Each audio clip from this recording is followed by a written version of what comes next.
আচ্ছা, আপনারা কি একটি বিষয় লক্ষ্য করেছেন? যে মানুষটি ৫০ কেজি চালের বস্তা কিনতে পারে, তিনি কিন্তু সে চালের বস্তা মাথায় করে বাসায় নিয়ে যেতে পারে না। আর যে মানুষটি ৳৫০ বিনিময়ে সে ৫০ কেজি চালের বস্তা তার বাসায় দিয়ে আসেন, তিনি কিন্তু ৫০ কেজি চাল কেনার সামর্থ্য রাখেন না। জীবন সবাইকে সব কিছু দেয় না। এটাই জীবনের সবচেয়ে বড় তেতো সত্য কথা। জীবন কাউকে সাফল্য দেয় তো শান্তি কেড়ে নেয়, কাউকে ভালোবাসা দেয় তো সময় কেড়ে নেয়, আবার কারো কাছে অফুরন্ত সময় থাকার পরেও জীবনে এক বিন্দু ভালোবাসা নেই।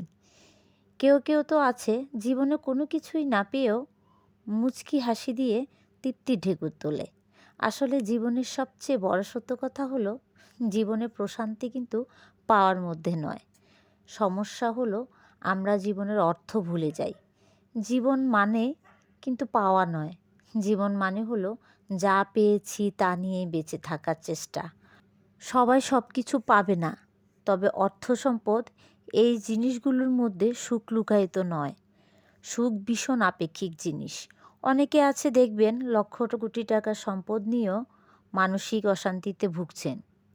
আবার অনেকে রাস্তার ফকির হয়েও মানসিক শান্তি কিন্তু তার অনেক আছে। তাই জীবনে নিজে যা কিছু আছে তা নিয়েই ভালো থাকার প্রত্যয় নিন। তাই নিয়েই সামনে এগিয়ে যাওয়ার চেষ্টা করুন। তখন দেখবেন আপনি যা পেয়েছেন তাই আপনার জীবনে আশীর্বাদ হিসেবে ধরা দিবে। আর যদি সুখী হতে না পারেন, তাহলে আপনার জীবনে লক্ষ কোটি টাকা সম্পদ থাকলেও আপনি সুখী থাকতে পারবেন না।